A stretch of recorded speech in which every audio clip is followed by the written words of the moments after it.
Caras amigas e caros amigos que hoje assistem a mais essa edição do Jurisprudência Conectada, sejam todos bem-vindos. Meu nome é Josué Modesto Passos, sou juiz de Direito em São Paulo e especialista em Direito Notarial e Registral Imobiliário. Não se esqueçam de compartilhar e de curtir a página do Jurisprudência Conectada e dos demais meios de informação que a TV Registradores, a Uniregistral e a Arisp oferecem a todos nós, como o Arisp Jus, o curso Registro sobre Registros, o Minuto Registral e todos os outros canais que temos à nossa disposição na página iRegistradores. No nosso encontro de hoje do Jurisprudência Conectada, nós vamos continuar a investigar, nós vamos continuar a estudar o tema do registro de imóveis eletrônico. Como sabem, o Jurisprudência Conectada é um canal destinado a trazer temas relevantes e atuais do mundo registral e eu creio que poucos temas sejam hoje tão palpitantes e importantes quanto este do registro eletrônico, com as novidades trazidas pelo artigo 54 da medida provisória 759 de 22 de dezembro de 2016, do final do ano passado. No nosso encontro anterior, nós começamos a ver os fundamentos do sistema registral eletrônico em nosso direito. O primeiro fundamento, relembrando muito rapidamente, é, evidentemente, a pessoa do oficial de registro de imóveis, que é o único profissional do direito dotado de fé pública e do poder de qualificação registral na área do direito imobiliário. Vimos também que as novas tecnologias da informação, esse é um segundo fundamento de um sistema de registro eletrônicos, as novas tecnologias de informação hoje permitem o monitoramento, o rastreamento, a agregação e a análise e a disseminação e a publicação de dados de maneira muito rápida. E, sendo o ofício do registrador, por excelência, um ofício de prestar informações, está claro que essas atividades registrais não poderiam jamais deixar de incorporar essas tecnologias, esses instrumentos. Vimos também que esses instrumentos, melhor dizendo, devem ser integrados em sistema, isso está lá no artigo 37 da Lei 11.977 de 2009, sistemas esses fundamentalmente organizados no nível dos estados, porque a prestação do serviço extrajudicial é um serviço que a Constituição deixa na alçada da Justiça dos estados, e os registradores compondo essa grande família da atividade jurisdicional em sentido amplo, tem o seu ninho próprio na esfera dos estados. E daí a razão de o provimento 47 de 2015 da Corregedoria Nacional ter colocado como célula fundamental da organização do serviço registrário as centrais estaduais. E um quarto fundamento, que vimos, repito, no encontro anterior, é o da abrangência que se espera que esses serviços registrais tenham. Os serviços eletrônicos registrais devem abranger a comunicação para os atos de registro, a comunicação dos atos de registro, ou seja, o tráfego dos documentos para o registro e a obtenção das certidões. O registro eletrônico sistematizado deve abranger também a custódia, a guarda, o arquivamento dos documentos eletrônicos, o repositório dos documentos eletrônicos e, finalmente, espera-se que no futuro próximo, abrangerá também o sistema eletrônico, a escrituração, a manutenção e a escrituração dos livros de registro, comunicação de atos, arquivamento dos documentos eletrônicos e, finalmente, a escrituração eletrônica. Esse é o panorama de fundo da organização de um sistema de registro de imóveis eletrônico no Brasil. Vamos aprofundar o nosso exame do assunto, agora dando foco ao artigo 54 da medida provisória 759.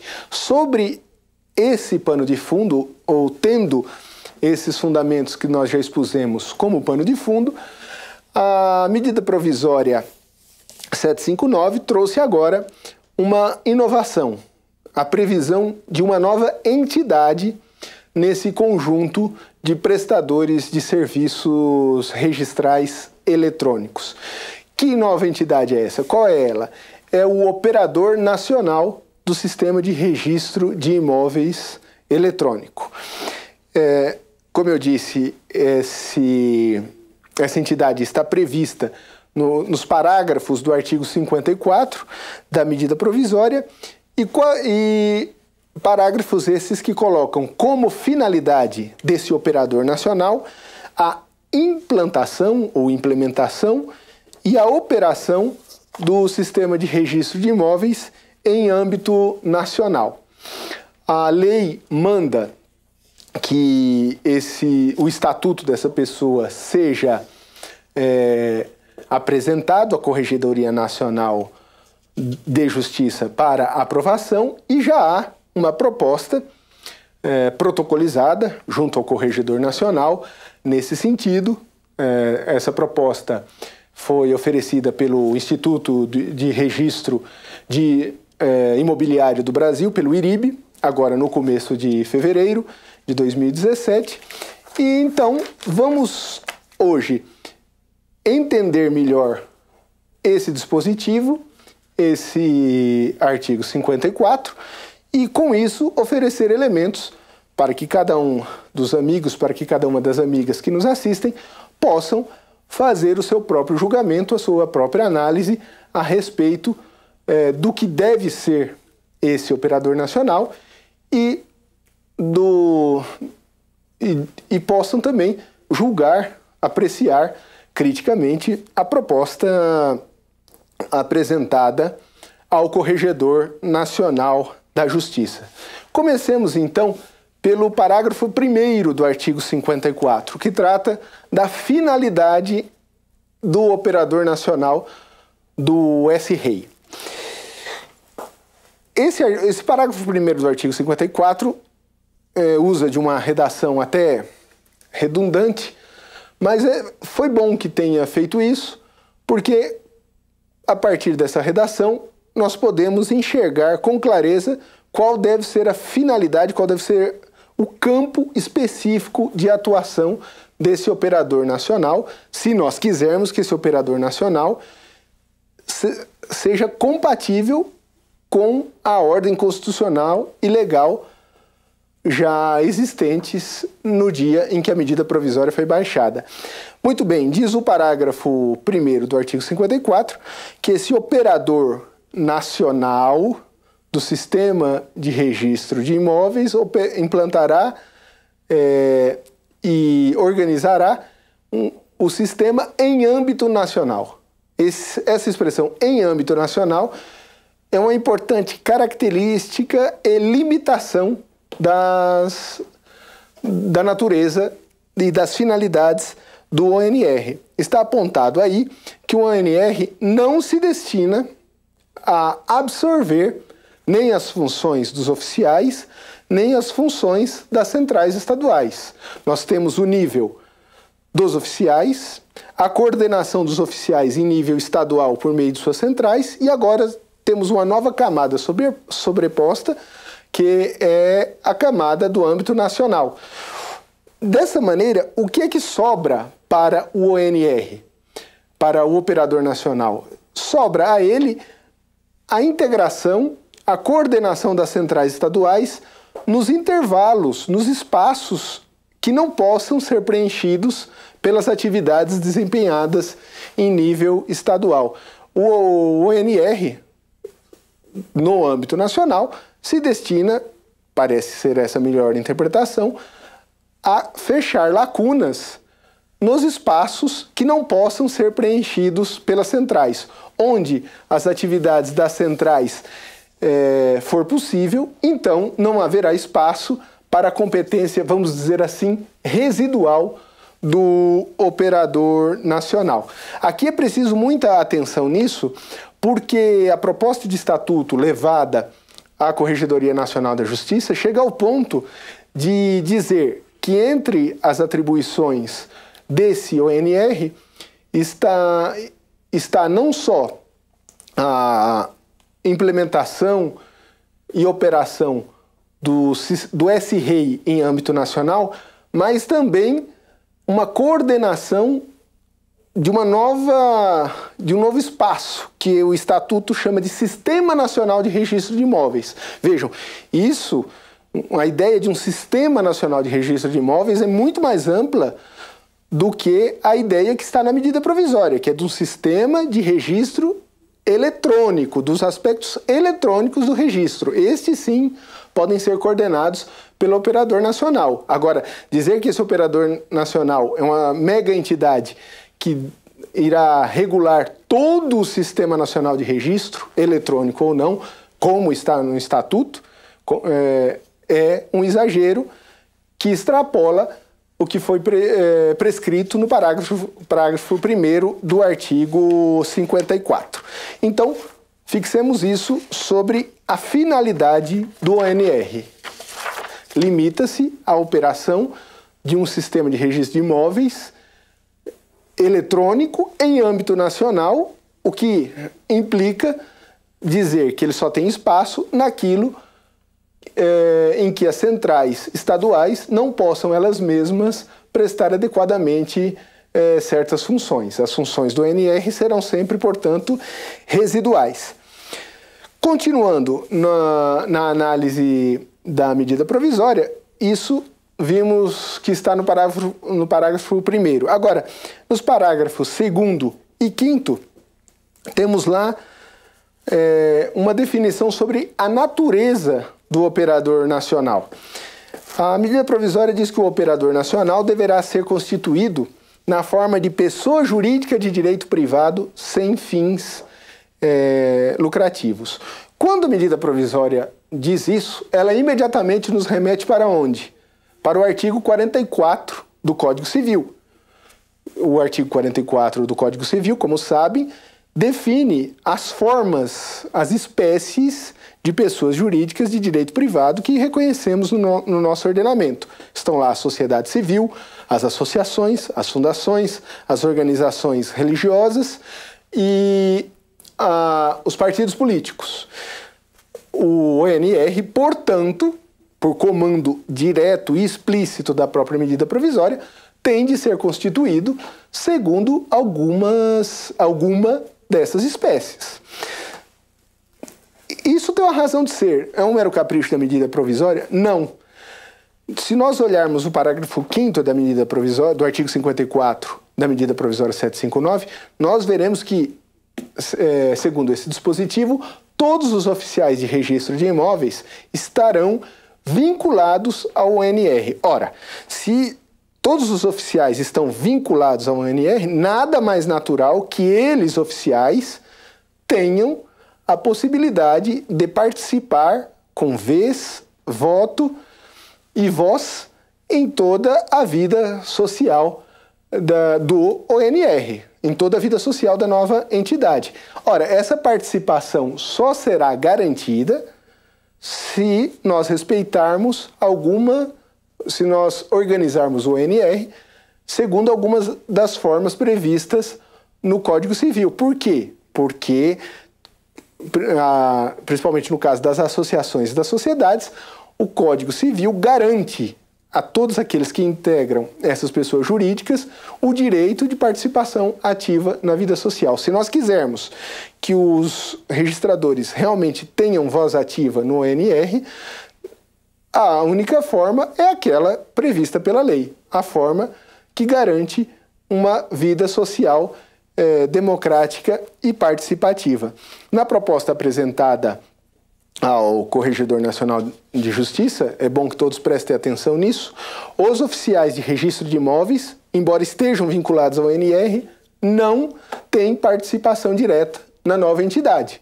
A participação é reservada para as entidades representativas de registradores. mas o registrador, ele mesmo, o oficial, ele mesmo, não tem contato, não tem participação direta com a entidade, o que parece bastante perigoso para o interesse dos oficiais. Vimos então a finalidade e a natureza do ONR. Passemos agora ao parágrafo 3º do artigo 54 da medida provisória 759, dispositivo esse que trata da elaboração dos estatutos do ONR. A medida provisória aqui é bastante clara e diz que os estatutos do ONR serão elaborados pelo Instituto de Registro de Imóveis do Brasil, pelo IRIB, e depois serão submetidos à aprovação do Corregedor Nacional da Justiça. Agora, prestemos atenção. Esse parece ser outro ponto muito relevante. A medida provisória, o parágrafo 3º do artigo 54, fala em elaboração. Não fala em mais do que isso. Então, se me permitem, elaborar é só elaborar. Por que estou falando isso? Porque uma vez elaborado o estatuto, uma vez aprovado o estatuto pelo Corregedor Nacional, uma vez que o estatuto elaborado e aprovado tenha sido levado ao registro civil das pessoas jurídicas, o operador nacional, o ONR, começará a ter vida própria. Ele terá uma vida social ou associativa ou fundacional, conforme a modalidade que se escolha, terá uma vida própria. Ou seja, não há espaço para se interpretar a medida provisória como se ela estivesse autorizando o IRIB não só a elaborar o estatuto, mas depois a governar e a dirigir a entidade. Infelizmente, no projeto apresentado ao Corregedor-Geral da Justiça, não existe previsão, por exemplo, de uma Assembleia Geral do ONR. Como eu disse, não existe previsão de participação direta dos oficiais na vida do ONR. Então, os principais cargos ficam no estatuto reservados à entidade que elaborou esses mesmos estatutos, a qual também se atribuiu, é preciso prestar atenção nesse ponto, atribuiu a si própria o benefício de uma taxa de administração de 10% sobre todas as receitas que o ONR vier a oferir. Então, isso é um ponto delicado, inclusive do ponto de vista da probidade administrativa, porque parece haver aqui, tenho certeza que será matéria de debate, mas parece haver aqui uma extrapolação. O parágrafo 3º do artigo 54 manda que o estatuto seja elaborado, e isso, na proposta apresentada ao Corregedor Nacional, parece que foi interpretado como elaborar o estatuto e depois governar a entidade. Não parece ser essa, repito, a melhor interpretação possível a esse parágrafo 3º. E por fim, nesse nosso breve encontro, vamos mencionar as relações entre o poder público e o ONR. No parágrafo 6º do artigo 54, está dito lá, permitam que eu leia, que ao Poder Judiciário, ao Poder Executivo Federal, ao Ministério Público, aos entes previstos nos regimentos de custas e emolumentos dos Estados e do Distrito Federal, e aos órgãos de investigação criminal, recuperação de ativos e fiscalização tributária, serão franqueados os serviços eletrônicos do registro de imóveis sem custo, sem ônus. Os serviços do SREI, do Sistema de Registro de Imóveis Eletrônicos, serão franqueados, o acesso será disponibilizado a essas entidades sem ônus. Aqui é importante também considerar o seguinte, que essa regra explicita os beneficiários de serviços gratuitos do Sistema de Registro de Imóveis Eletrônico. Porém, não existe aqui, não se pode interpretar aqui esse parágrafo 6º como se significasse que apenas o ONR pode ter essa interação com esses entes públicos. Não. O que está sendo dito aqui no parágrafo 6º é que a todas essas entidades o serviço será franqueado gratuitamente. Porém, isso não exclui que esse serviço eletrônico seja franqueado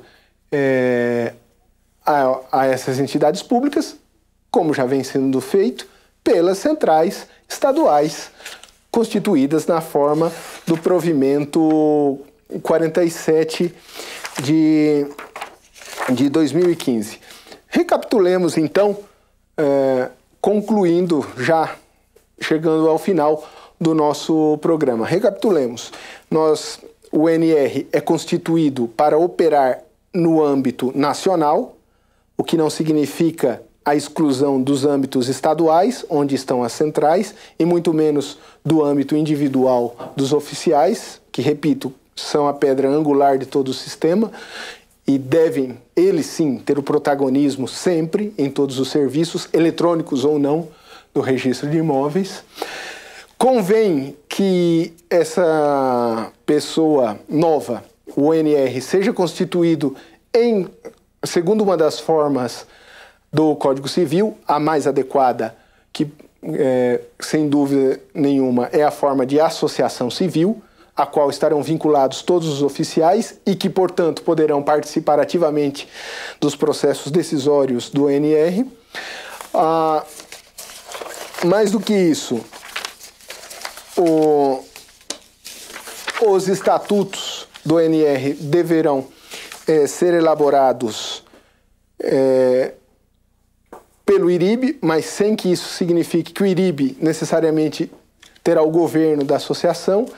E, por fim, um aspecto muito importante, o NR continuará, ou melhor, será submetido à fiscalização e à regulação da Corregedoria Nacional da Justiça. Eu deixei para falar esse ponto por último, para salientar a importância. Na proposta levada à Corregedoria Nacional de Justiça, são reconhecidos poderes normativos ao ONR, ou seja, as instruções técnicas, os manuais técnicos, as regras técnicas baixadas por essa nova entidade, baixados pelo operador nacional, segundo o estatuto projetado, terão força vinculante e normativa imediatamente, automaticamente, independentemente de aprovação ou não por parte da Corregedoria Nacional de Justiça. Caros amigos, caras amigas, isso seguramente é invadir a competência do Poder Judiciário e, historicamente, é um retrocesso. A luta na Assembleia Constituinte foi justamente para garantir que os serviços notariais e registrais estivessem fiscalizados pelo Poder Judiciário, com o que escapariam da órbita do Poder Executivo. Criar uma entidade com feição de paraestatal e fazendo com que ela escape